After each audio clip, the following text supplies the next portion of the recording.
What's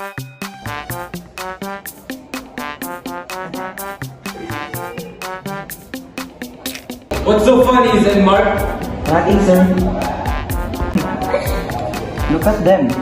They think they're so cute.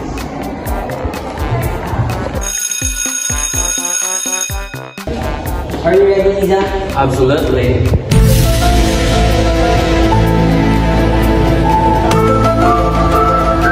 Alan, you won't believe what I just heard.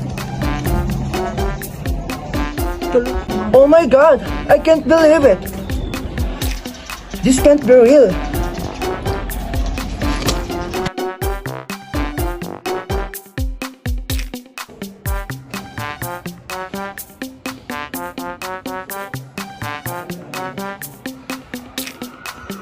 Lisa, are you ready?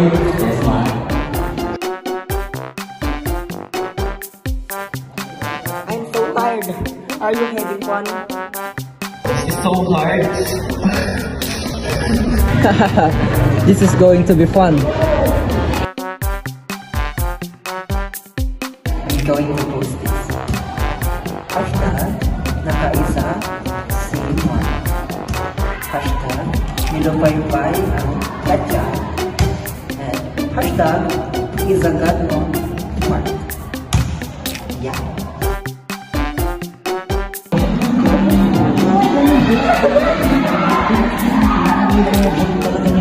Hey, Alan, what the heck you post? Bakit? It's true naman, di ba? How dare you? Huh?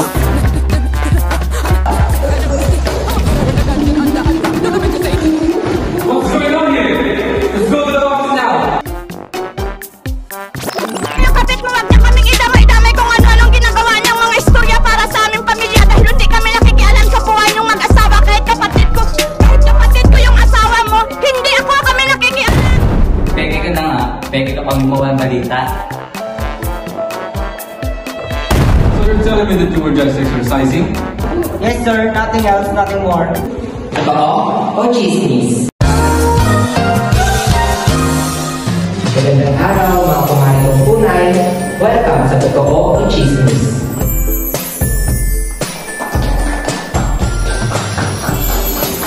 Ang show na tutulong sa inyo upang malaman kung ano ang totoo at kung ano ang chismis. Alam niyo ba, sa panahon ngayon, ang mga chismis ay parang popcorn. Madaling sumabog at masarap pag-usapan. Minsan, ang mga post ay parang si best friend. Hindi mo alam kung totoo o hindi. Kaya dapat maging mapanuri.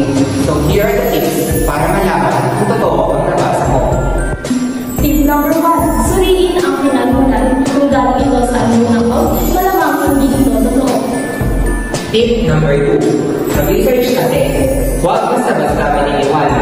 Tanungin mo muna ang sarili mo. Totoo ba ito? Pagbabalay ko, Wow! Chismis!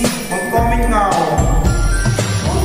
tip number 3, huwag maging favorite one. Kung mag-comment ng totoo na, hindi ka naman sigurado.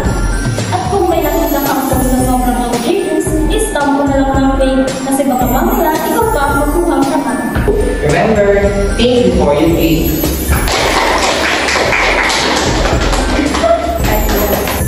Huwag maging biktima ng fake news.